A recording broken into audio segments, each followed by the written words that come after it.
Este é o segundo vodcast de uma série de 5 sobre a unidade lírica camoniana. Neste vodcast aprofundaremos o contexto sociocultural que Luís Vaz de Camões viveu. Os séculos XV e XVI representam uma grande viragem no pensamento humano. Há 3 importantes conceitos que caracterizam esta mudança: o Renascimento, o Humanismo e o Classicismo. O Renascimento é tão complexo e de gestão e desenvolvimento tão prolongados que é difícil caracterizá-lo e limitá-lo no tempo e no espaço. No entanto, poderemos defini-lo genericamente como um movimento cultural que, articulado com fatores sociais, económicos, políticos e religiosos, criou uma profunda dinâmica de mudança na Europa dos séculos XV e XVI. Embora no final da Idade Média se assistem a alguns centros intelectuais europeus a sinais de mudança, o berço do Renascimento é a Itália do século XV, mais precisamente cidades como Génova, Veneza e sobretudo Florença, que, enriquecidas pelo comércio, geraram uma extraordinária elite de políticos e intelectuais responsáveis pelo movimento de renovação da cultura.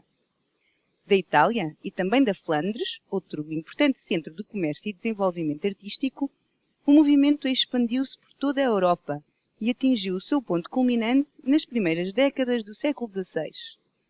Num tempo de cortes luxuosas, de poder centralizado e de estados poderosos, os reis e os papas rodearam-se de artistas que lhes construíram palácios e igrejas que depois encheram de pinturas e esculturas, frequentemente contendo o próprio retrato do patrono ou de elementos da sua família. Nobres, altos dignatários da igreja e até ricos comerciantes, desejosos de notoriedade, passaram a investir na arte e a moda do mecenato alastrou a cortes e centros urbanos desenvolvidos dos mais diversos países. A ação dos humanistas, nome que designa os intelectuais deste período, correspondeu a um desejo de abandono dos padrões medievais e à instauração de uma mundividência nova, assente em valores e códigos conformes a um tempo em que o homem toma consciência da sua capacidade de transformação do mundo e da vida. De facto, há uma mentalidade medieval teocêntrica que colocava Deus no centro da vida e da reflexão humana, sucede-se uma mentalidade antropocêntrica que confere ao ser humano o papel de sujeito e agente da mudança.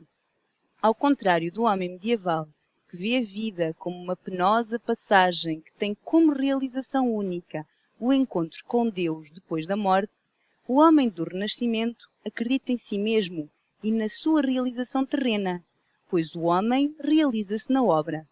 Tal como o grego Protágoras, os humanistas defenderam que o homem é a medida de todas as coisas. É assim que as qualidades mais valorizadas no ser humano deixam de ser a religiosidade, o heroísmo e a honra cavaleiresca, para passarem a ser a inteligência, o saber e o mérito, veículos para a realização de obras para a posteridade.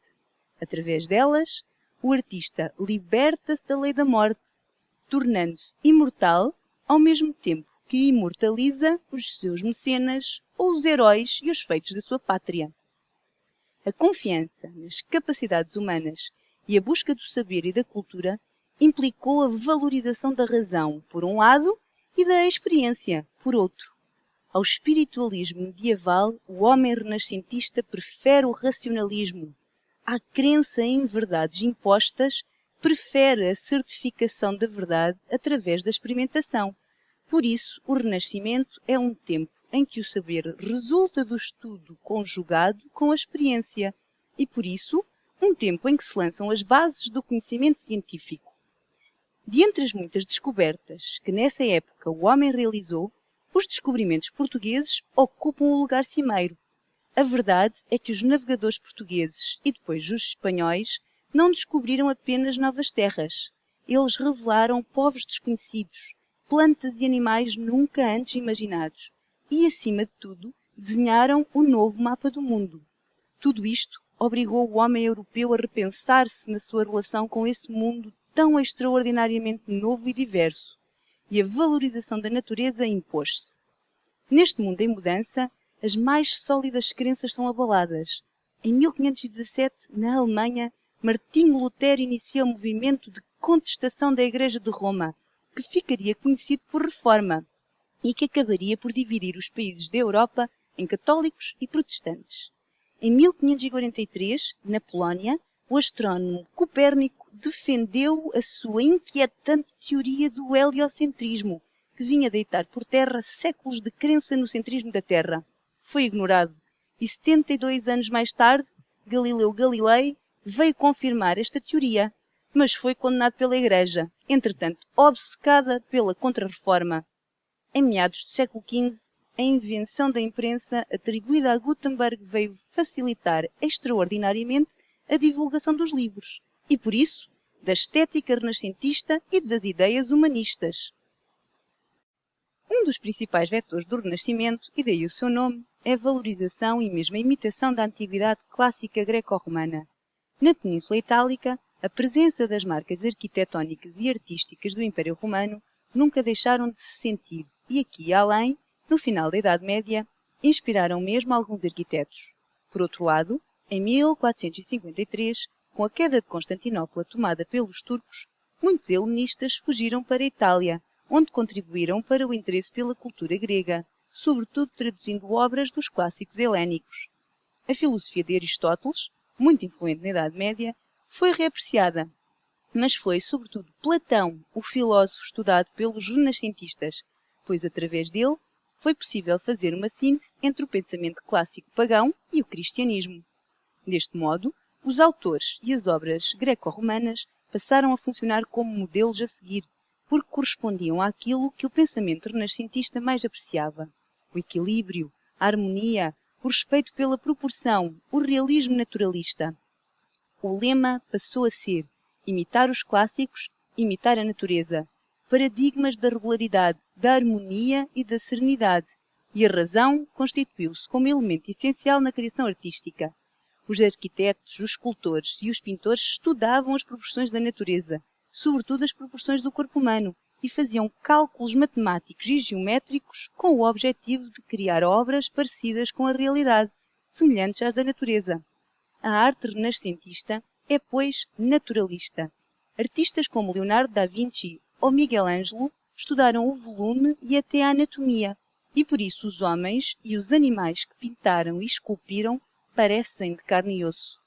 Considerando que na arte é essencial a representação das três dimensões do real, o que implica uma ordenação racional e lógica dos elementos no espaço, os pintores inventaram a perspectiva, um artifício geométrico que cria a ilusão de tridimensionalidade. A mitologia clássica passou a ser utilizada como alegoria ou como tema, a par das cenas bíblicas, mas o que importa salientar é a humanização das figuras religiosas. O retrato, normalmente enquadrado na natureza, e o nu são temas recorrentes na arte renascentista. Na literatura, recuperam-se textos cultivados na Antiguidade Clássica, como a epopeia, e investe-se na perfeição formal, com especial atenção dada à métrica, à rima e à correção gramatical. Fim da parte 2. Na parte 3, abordar-se-á as influências de Luís de Camões na sua produção literária, e ficaremos a perceber melhor como este poeta foi realmente marcado pelo tempo em que viveu.